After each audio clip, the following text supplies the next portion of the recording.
आज की इस वीडियो में मैं दो ऐसे बाइक को कंपेयर करने वाला हूँ जिसका प्राइस लगभग एकदम सेम ही है। एकदम 100% सेम नहीं है, थोड़ा ऊपर नीचा है। और एक बाइक है स्पोर्ट बाइक तो एक है नेकेड बाइक। एक एक्सीलरेशन में दूसरे को धोबी पछाड़ मारता है तो एक टॉप स्पीड में दूसरे को भाई आंडू गांडू बना के मारता है भाई। इसीलिए दो बाइक में बहुत ही ज्यादा खुजली हो रहा था कि भाई मुझको कंपेयर करके देखो देखो देखो। तो फाइनली आज मैं कंपेयर कर ही रहा हूँ। अब कम इतना बोल दिया हूँ तो भाई सबसे मेन है कि आखिर कौन बाइक को कंपेयर कर रहा हूँ। तो अरे भाई रुको जरा बताता हूँ। तो मैं जो बाइक को कंपेयर कर रहा हूँ वो है यामाहा R15M और दूसरी तरफ है KTM ड्यूक 200 का। भाई मोस्ट ऑफ द राइडर ये दो बाइक में बहुत ही ज्यादा कंफ्यूज रहता है कि आखिर कौन सी बाइक लिया जाए। एक तरफ है टॉप एंड का किंग तो दूसरी तरफ है एक्सीलरेशन का गॉड। तो इसलिए भाई को भी बाइक एंड सुपर बाइक की दुनिया में बने रहना है तो भाई चैनल को सब्सक्राइब बिल्कुल मार लेना। और अगर वीडियो अच्छा लगे तो जहाँ बैठे हो वहीं से चप्पल चला के लाइक बटन को भी दबा देना। तो चलिए अब बिना किसी गांडूपन के वीडियो स्टार्ट करते हैं। सो राइडर्स लेट्स रोल। यहाँ पे डिटेल में कंपैरिजन करने से पहले एक सबसे ज्यादा इंपॉर्टेंट है वो है लुक्स एंड डिजाइन का। तो अगर लुक्स एंड डिजाइन का बात करें तो भाई देखो ये पर्सनल चॉइस होता है, ये मैं आप पे छोड़ता हूँ। बट मेन कंफ्यूजन ये है कि यहाँ पे एक तरफ नेकेड है तो एक तरफ है स्पोर्ट बाइक। मेन कंफ्यूजन यहाँ पे क्रिएट होता है। तो भाई तो ये तो भाई अब बंदे का अपना टेस्ट होता है। जैसे किसी को रशियन पसंद है तो किसी को इंडियन, उसी तरह यहाँ पे भी किसी को स्पोर्ट पसंद है तो किसी को नेकेड। तो भाई ये पॉइंट तो मैं आप पे छोड़ता हूँ। अब अगर डिटेलेड कंपेरिजन का बात करें तो यहाँ पे फर्स्ट पॉइंट है इंजन एंड पावर का। तो यहाँ पे अगर इंजन एंड पावर का बात करें तो अपनी R15 में लगा है 155 सीसी का लिक्विड कूल्ड 4 स्ट्रोक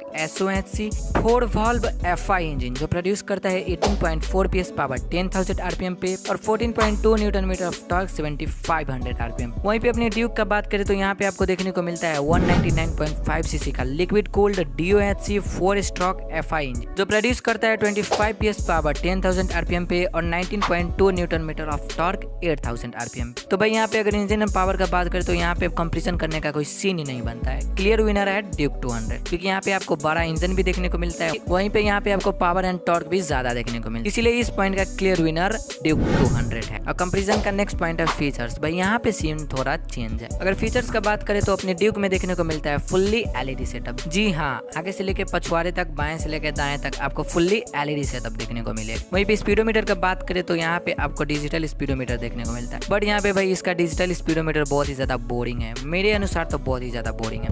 अगर इसका स्पीडोमीटर का स्पेक्स का बात करें तो यहाँ पे आपको trip meter, odometer, tachometer, gear indicator, fuel gauge, mileage, top speed ये सब शो करता है। वहीं पे एडिशनल फीचर्स का बात करें तो यहाँ पे आपको और कुछ भी नहीं देखने को मिलता है।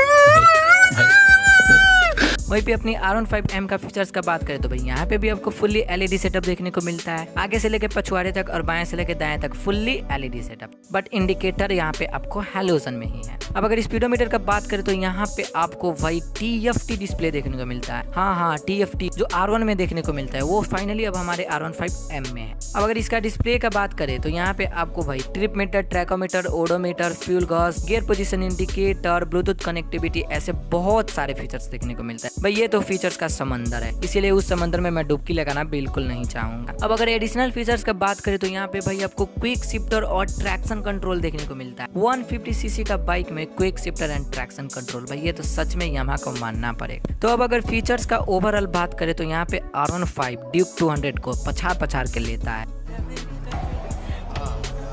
मजा और कुछ नहीं। इसीलिए ये पॉइंट का क्लियर विनर है the one and only R15M। अब कंपैरिजन का नेक्स्ट पॉइंट है सस्पेंशन। अगर सस्पेंशन का बात करें तो R15M के फ्रंट में देखने को मिलता है 37 mm का USD फोर्स और रियर में मोनोक्रॉस सस्पेंशन। वहीं पे अपने ड्यूक का बात करें तो यहाँ पे आपको फ्रंट में देखने को मिलता है 43 mm का USD फोर्स और रियर में मोनोक्रॉस सस्पेंशन। तो अब अगर सस्पेंशन का बात करें तो जैसे कि आपको पता लग रहा होगा ड्यूक में आपको मोटा सस्पेंशन देखने को मिलता है। इसीलिए भाई जिसको मोटा पसंद है उसके लिए ड्यूक बेस्ट है।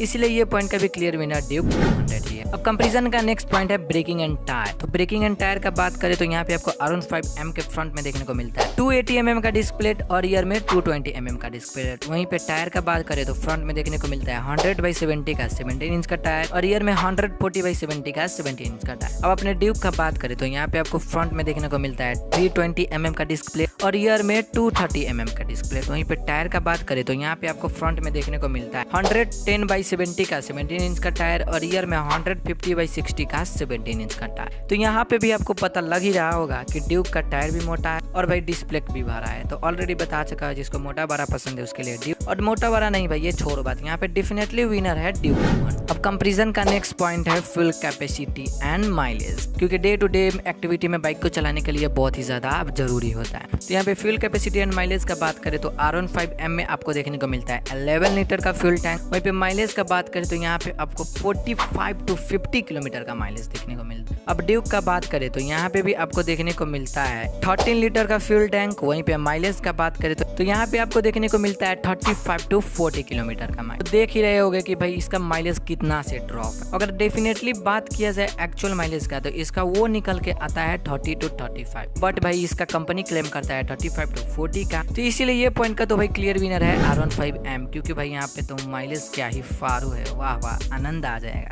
अब कंपैरिजन का नेक्स्ट पॉइंट है परफॉर्मेंस, क्योंकि कोई भी बाइक को लेने के लिए सबसे ज्यादा मैटर होता है परफॉर्मेंस। और अगर बाइक लेने से पहले हम कोई चीज चेक करते हैं वो है उसका परफॉर्मेंस, और ये दोनों बाइक में कंफ्यूजन भी मेन क्रिएट करता है इसका परफॉर्मेंस। तो यहाँ पे R15 का परफॉर्मेंस का बात करें तो इसको 0 to 60 जाने में लगता है 5 सेकेंड, वहीं पे 0 to 100 जाने में लगता है 11 सेकेंड। वहीं पे अपने ड्यूक का बात करें तो भाई इसको 0 to 60 जाने में लगता है 4.4 सेकेंड, वहीं पे 0 to 100 जाने में लगता है सिर्फ और सिर्फ 8.9 सेकेंड। तो यहाँ पे एक्सीलरेशन में तो भाई डेफिनेटली ड्यूक 200 R15 के कंपैरिजन में बहुत ही ज्यादा फास्ट है, क्योंकि भाई यहाँ पे इंजन भी तो बड़ा देखने को मिलता है ना। बट अब मेन टॉप स्पीड का बात करें, क्योंकि भाई as we know that R15 is the horse of long race, इसीलिए यहाँ पे अगर टॉप स्पीड का बात करूँ तो भाई टॉप स्पीड तो मैं बिल्कुल नहीं बताऊंगा नहीं बल्कि दिखाऊंगा। देख लो और खुद ही समझ लो।